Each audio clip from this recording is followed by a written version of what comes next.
a reportagem e também na sua coluna dessa semana, já batemos 8.020 inscritos, você que não é inscrito ainda, se inscreva, falando que o Abel Ferreira e o Vitor Reis têm uma confiança mútua para levá-lo a um cargo, quem sabe, nos próximos anos de possível titular dentro da seleção brasileira, fazendo com que esse passe cresça ainda mais.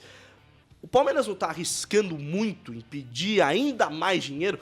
Ele se tornaria indiscutivelmente o zagueiro mais caro da história do futebol brasileiro. Inclusive, se tivesse vendido por 156 milhões, já seria ele próprio o jogador mais caro da história do futebol, como zagueiro a ser vendido dentro do futebol brasileiro. Tá aí na tela para você, ó. Palmeiras firme, recusa a proposta de 150 milhões pro Vitor Reis, de 19 anos. Quer 250 milhões pelo zagueiro mais caro da história do Brasil. Guipa. Tá maluco, totalmente supervalorizado. Não que o Vitor Reis não seja um bom zagueiro, mas a gente tá falando de um zagueiro. Não é um jogador que decide jogos. Vamos falar a verdade? Eu não sou aqui pagar pau de atacante e de meio campista, mas a gente sabe que atacante e meio campista, que na maioria das vezes decide alguma partida, ou até mesmo goleiro, né? Goleiro também tem um papel fundamental. Não que zagueiro não seja importante, mas esse valor de 250 milhões é um valor astronômico. O Palmeiras, por mais que esteja com uma condição financeira boa, não tá falando de um zagueiro que é top 1 do futebol brasileiro. O Vitor Reis, ele foi muito bem na última temporada, mas ele não é o principal zagueiro do Palmeiras, ou o principal zagueiro do futebol nacional. Ele está abaixo de outros jogadores, até por conta da falta de experiência. Então, por esse valor, eu levava no aeroporto, entendeu? Embrulhava para presente, colocava aquele selo de frágil para não machucar e deixava chegar em Londres, sei lá para onde que ele vai, pro raio que eu parta. Eu tava aqui concatenando, meu caro Rodrigo Serafim, as informações que nós tínhamos na última semana é que o Palmeiras venderia de modo imediato, ou seja, mandaria já para qualquer canto do futebol do mundo, caso essa proposta alcançasse pelo menos 30 milhões de euros. Ela alcançou 25 milhões de euros e nessas condições, informação que nós temos de bastidor, o Palmeiras espera contar com ele até a metade do ano, ou seja, contar com o zagueiro até o Super Mundial, pelo menos, para realizar a venda na próxima janela. Pode comprar agora, paga agora, mas só leva na janela do meio do ano. Estratégia arriscada do Palmeiras para você, Rodrigo Serafim?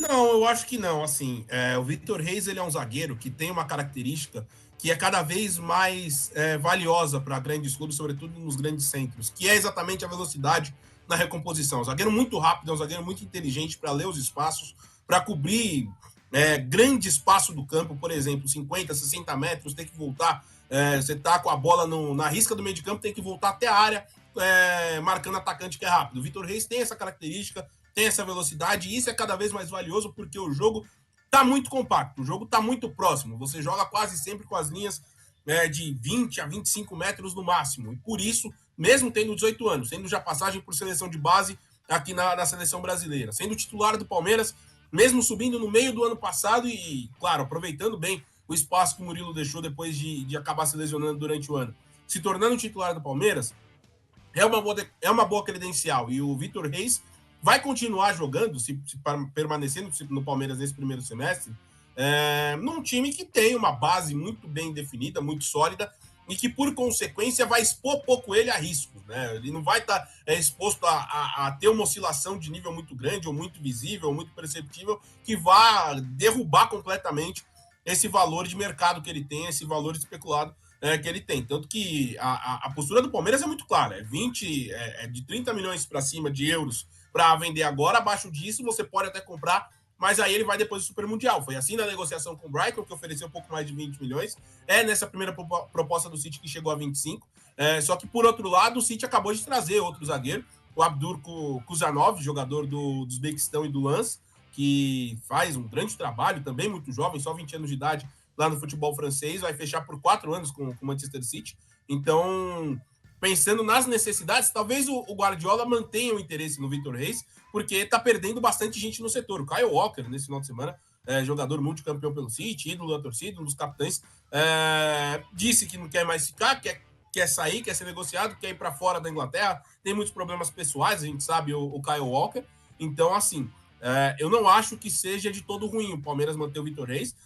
Primeiro, pensando no ponto de vista esportivo, porque você mantém um zagueiro que é titular da sua equipe, pensando nessa primeira metade de ano e pensando no Super Mundial. E segundo, porque eu acho que o valor de mercado não vai descer de forma abrupta. E se você pensar um zagueiro que foi revelado no meio do ano passado, que subiu aos profissionais no meio do ano passado, e que pode render um valor ali na casa, pelo menos, na pior das hipóteses, dos 20 milhões de euros, tá muito, muito bom.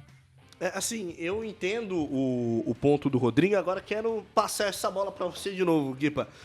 O Rodrigo não vê com maus olhos o Palmeiras tentar segurar e esperar uma oferta maior. Mas, por outro lado, é uma posição muito problemática, né? Porque o zagueiro, por exemplo, vou voltar no caso do Kaká do Corinthians, ele chegou e é um cara que, para mim, tem muita bola para jogar, tem muito talento e tal, mas contou com a má sorte. E às vezes o jogador tem essa má sorte, tem essa fase ruim. Isso não pode impactar diretamente numa próxima janela de transferências, caso o Palmeiras não consiga concretizar a venda agora? Eu não tenho dúvida disso. Pode atrapalhar tanto a ida do Palmeiras, ou a ideia do Palmeiras de conseguir reverter um bom dinheiro, um bom montante nesse jogador, como também a questão psicológica do próprio atleta. Quantas vezes a gente já não viu jogador brilhando no futebol brasileiro numa temporada e na temporada seguinte indo mal depois de ter tido uma proposta ou ter sido rejeitada uma proposta que envolvia este jogador, onde ele ia ganhar muito mais e o clube ganharia dinheiro também em cima dele. Vou dar um exemplo aqui do Fabrício Bruno. Fabrício Bruno chegou a ser convocado para a seleção brasileira, zagueiro do Flamengo, que foi apresentado pela equipe do Cruzeiro. Fizeram uma proposta para ele do Southampton, eu acho, da Inglaterra, proposta altíssima, um valor altíssimo. E naquela época foi rejeitada a proposta. West Ham, né? Naquela época foi rejeitada a proposta. Ele cai de produção durante a temporada, vai para o banco de reservas e o Flamengo não consegue nem um terço do valor que a equipe inglesa tinha oferecido para este jogador. Ou seja, de uma temporada para outra muita coisa pode acontecer. E o Palmeiras tem que entender que por mais que o futebol brasileiro esteja crescendo, que o investimento esteja sendo alto, cada vez mais alto, em cada temporada que vem se passando, o Brasil ainda é um país formador de jogadores. O que eu quero dizer com isso? Não é o país que dá para ficar segurando seus principais atletas aqui por muito tempo. Ah, Guipa, mas você está sendo incoerente, porque você fala que o jogador vai embora muito cedo. Tem jogador que vai embora realmente muito cedo. Agora, o Vitor, ele fez uma temporada inteira como titular do Palmeiras, desbancando o Murilo, que é um bom zagueiro. Não é que o Palmeiras não tem zagueiro. O Palmeiras tem bons zagueiros e pode trazer outros zagueiros com esse valor altíssimo. Então, o Palmeiras fez uma temporada inteira com o Vitor Reis, temporada boa, mas foi uma temporada só. Não é um jogador que a gente vai cravar e colocar a mão no fogo que ele vai ter uma segunda temporada boa, porque a gente sabe que a idade oscila, não tem tanta experiência. Então, eu acho que o Palmeiras errou muito em não aceitar essa negociação.